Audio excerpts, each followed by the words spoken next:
My name is Emma Larson, and I was 29 years old when my life broke apart in 7 words. It was just after 10 o'clock at night. I was sitting on the edge of our bed, the one Nathan and I had spent an entire Saturday assembling together. My phone lit up, and there it was: "I'm not in love with you anymore." No call. No "we need to talk." Just a message as cold and clinical as a surgeon's scalpel.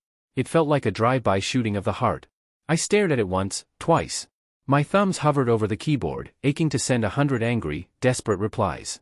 But the truth was simple: his message wasn't an invitation to a discussion. It was a verdict. So, I typed back, "Thanks for the heads up."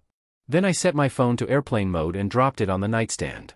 The silence in the apartment became unbearable. The only sound was the refrigerator humming in the kitchen, indifferent to the fact that my world had just fractured. Oddly, I didn't feel rage. Not yet. What I felt was cold, detached, like I was watching my own life from the outside. A strange clarity washed over me. This wasn't about building a future anymore. It was about dismantling one with as little collateral damage as possible. The next morning, I didn't storm into action. I brewed coffee, sat on the balcony, and watched the city wake up. My hands trembled around the mug, but my mind kept repeating the same phrase: damage assessment, first. So, I opened my laptop and created a spreadsheet. Title: Project Disentanglement. I listed everything: shared bank accounts, deposits, vendors for the wedding that was supposed to happen in 3 months. And with every entry, my stomach dropped further. The venue, $15,000 deposit, non-refundable. The caterer, a kind man named Mr. Thompson, who agreed to refund half, a small mercy. The photographer, merciless: "My time is booked. Deposit is non-negotiable."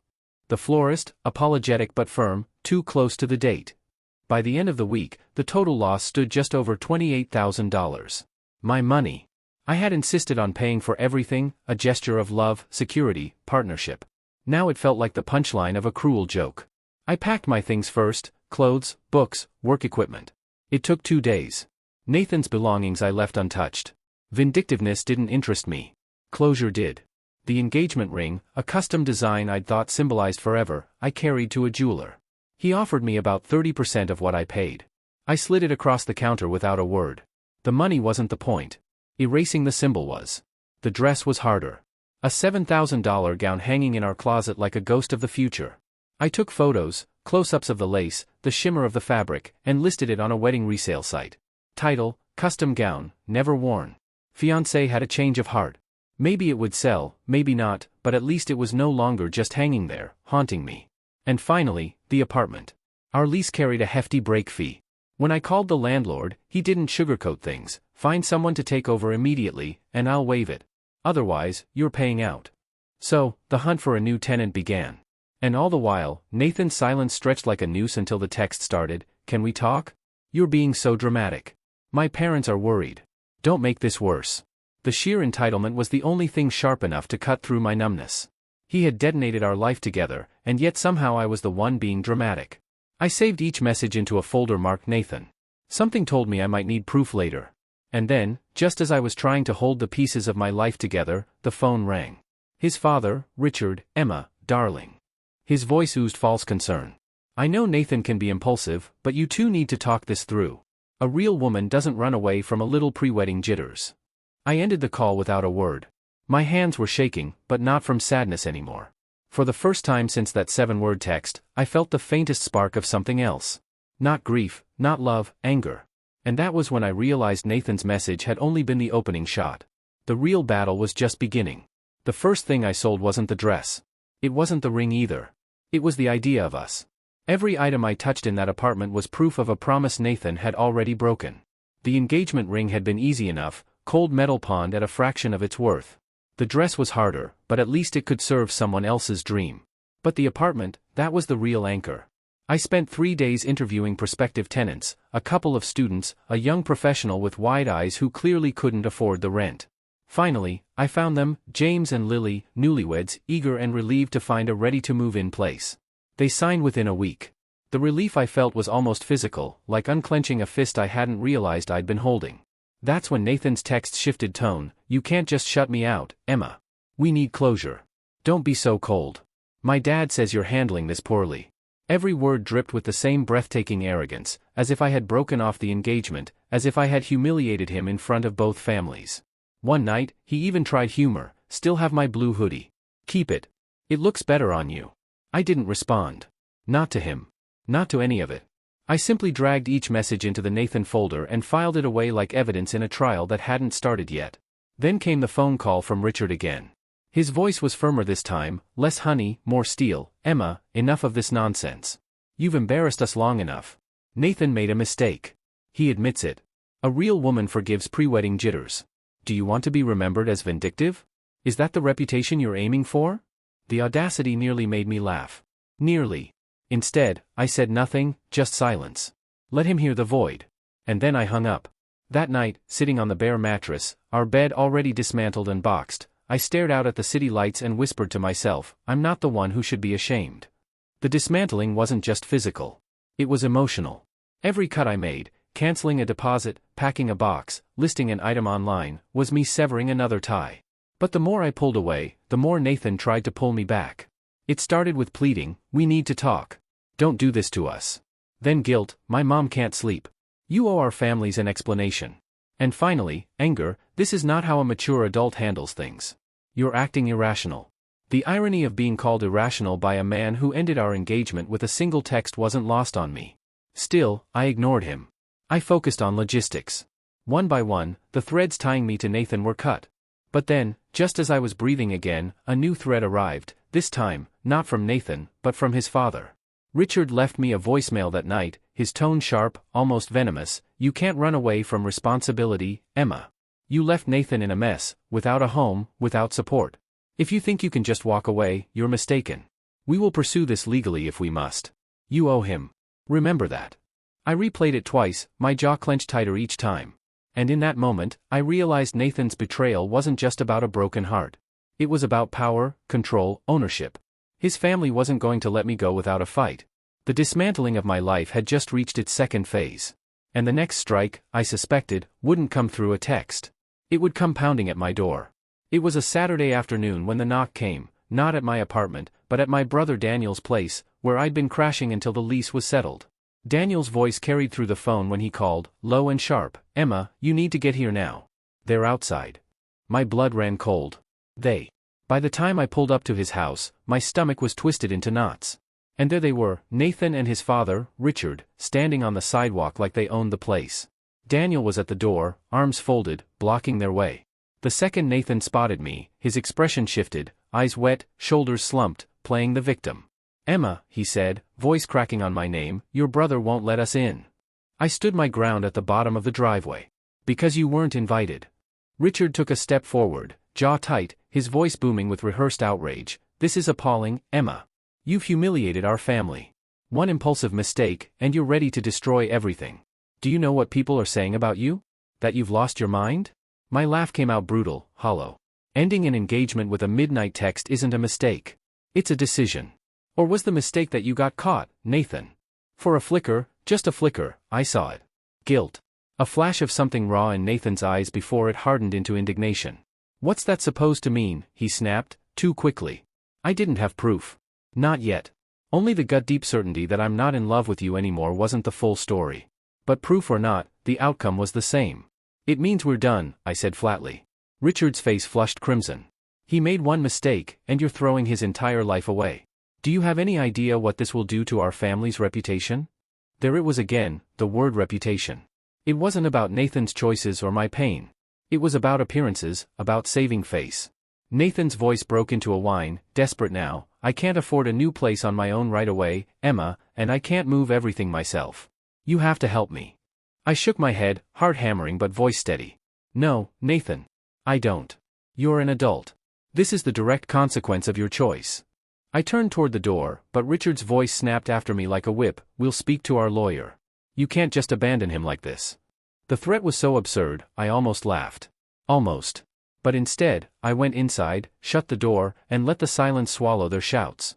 They lingered outside for another 10 minutes, shadows shifting across the curtains, before finally leaving.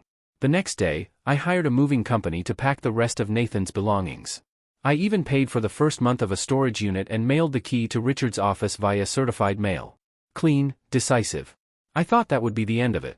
But endings, I was learning, rarely arrive when you expect them. Because just when I believed I had cut the last tie, Nathan's cousin Clara appeared. And with her, the nightmare took on a new, sharper edge. The call came the morning after I'd finally allowed myself to breathe. "Hi, Emma. This is James, the new tenant. We have a problem." The tone in his voice told me everything before he even explained. "There's someone in the apartment. She says she lives here." My stomach dropped. "What's her name?" He hesitated. "Clara.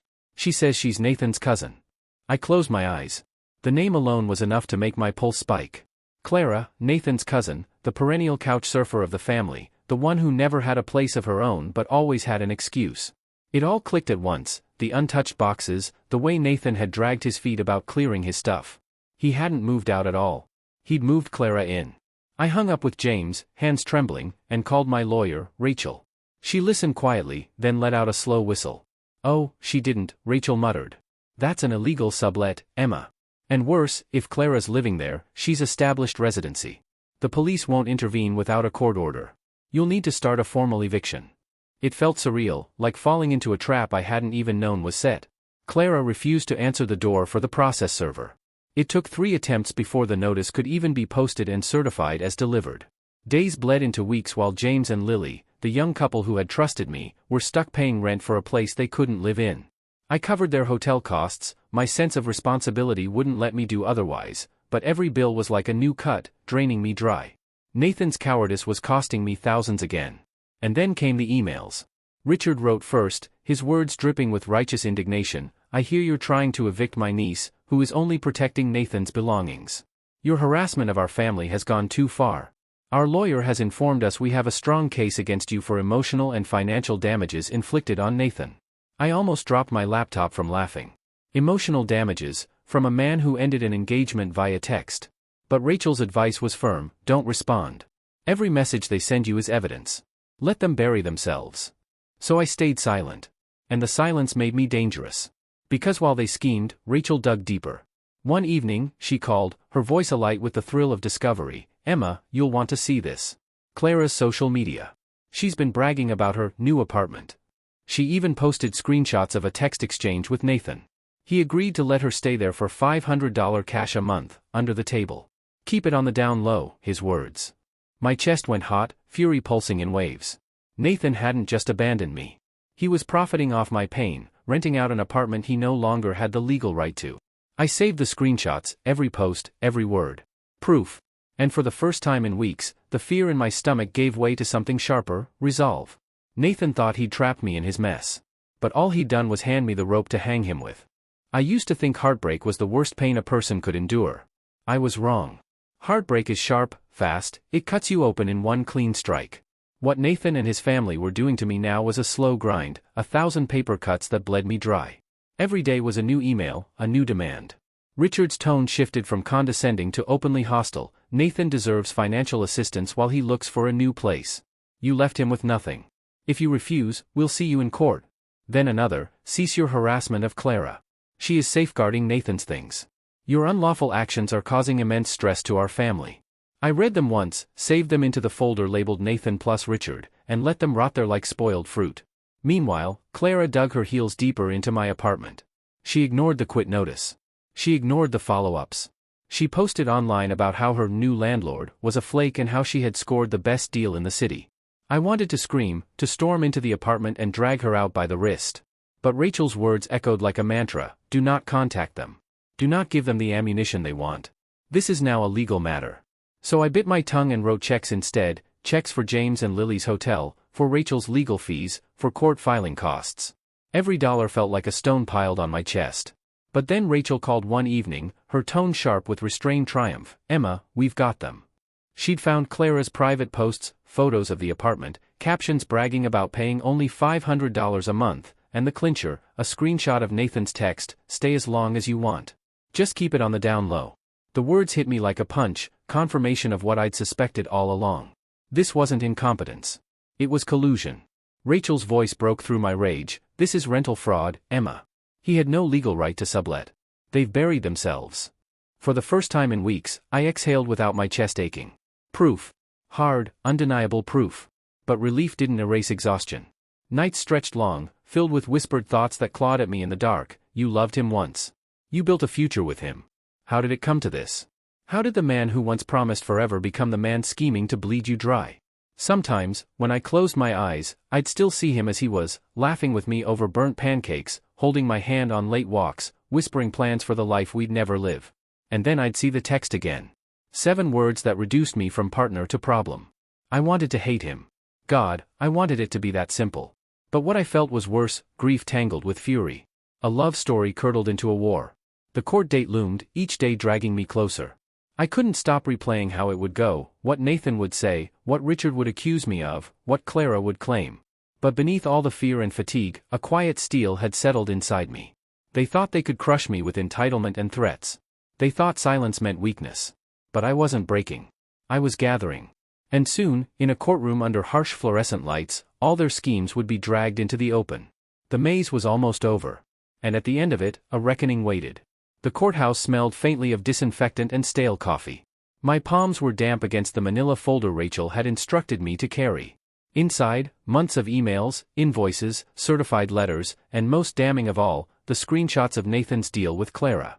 When we walked into the courtroom, Clara was already there, slouched in her chair like a sulking teenager. Nathan sat behind her, shoulders rigid, avoiding my eyes. Richard was next to him, muttering furiously under his breath like a coach psyching up his star player. For a moment, I almost didn't recognize Nathan. His once soft features were hard, defensive. The man I had once imagined growing old with looked like a stranger caught in a lie. The judge entered. We all rose. My pulse thundered in my ears. Rachel spoke first, calm, precise. She laid out the facts like beads on a string, the valid lease with James and Lily, the eviction notice properly served, the hotel bills I had been covering, the evidence of Clara's social media posts. Finally, she held up the certified copy of Nathan's text conversation with Clara. Stay as long as you want. Just keep it on the down low. The words echoed in the quiet courtroom like a gunshot. The judge's eyes lifted, sharp as glass. Mr. Bennett, she addressed Nathan directly, did you or did you not authorize your cousin to live in this apartment after your lease was terminated? Nathan's mouth opened, closed. He stammered, I was just trying to help her. By committing fraud, Rachel cut in smoothly. The silence that followed was devastating. Clara's eyes darted to Nathan, betrayal flickering in her face. Richard's jaw clenched so tightly I thought his teeth might crack. The judge's voice dropped to a dangerous softness. This court finds that Ms. Larson acted within her rights as the legal tenant. The unlawful detainer is granted, effective immediately. Clara Bennett must vacate the premises. Clara let out a strangled, what? But the gavel had already fallen. And furthermore, the judge continued, given the documented expenses incurred by Ms. Larson, the hotel bills, attorney fees, and court costs, the court orders Nathan Bennett to reimburse her in full. The number Rachel had calculated was higher than even the wedding deposits I'd lost. My breath caught, it was just as cold and sharp. Across the aisle, Nathan's face crumbled, not with regret, but resentment. His glare cut into me as though I had betrayed him, as though his lies and schemes weren't the reason we were standing in this room. Richard muttered something to him, ushering him out, their defeat trailing like smoke. Clara followed, arms crossed, fury written across her face. And then they were gone. I sat very still, my hands folded in my lap. I had imagined this moment would feel like triumph, a grand slam of vindication. Instead, it felt quiet, heavy. Winning didn't bring joy. It brought release. When Rachel touched my shoulder and whispered, "You did it," I realized my hands weren't shaking anymore. For the first time in months, I was steady. As we stepped out of the courthouse into the sunlight, I thought of the 7 words that had shattered my life, I'm not in love with you anymore. For the first time, they didn't sting. They sounded irrelevant, because whatever Nathan felt or claimed not to feel no longer had power over me.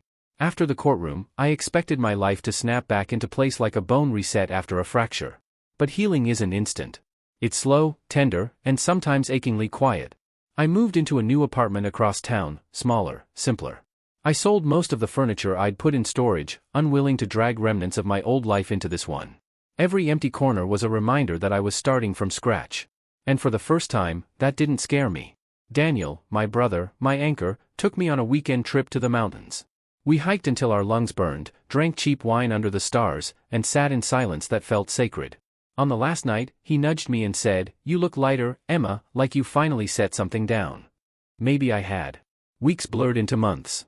My life took on a new rhythm, work, solitude, evenings where the quiet didn't feel like punishment but peace. I stopped checking my Nathan folder. I stopped waiting for apologies that would never come. Then one morning, I got the email, Congratulations, your listing has sold. The dress. After nearly 5 months, someone had bought it. A week later, a letter arrived at my new address, a handwritten card, the kind people rarely send anymore. The return address read Sophie. Inside was a photograph, a radiant woman in the very dress I had once chosen, standing on a beach with her husband, laughter caught in the wind. Her words were simple, "Emma, I don't know the story behind this gown, only that it was meant for a future that didn't happen. I wanted you to see the future it found. Thank you." I sat there, staring at the photo, until my vision blurred. That gown had once symbolized betrayal, loss, humiliation. Now it symbolized joy, for someone else, yes, but joy all the same. And I realized something as I traced the outline of Sophie's smile with my thumb. Nathan's betrayal had shaped me, but it did not define me. I had chosen, again and again, not to be malicious, but methodical, not to destroy, but to rebuild. His actions, his cowardice, Richard's venom, they were chapters, but not the book. The final chapter, the one I was writing now, belonged entirely to me.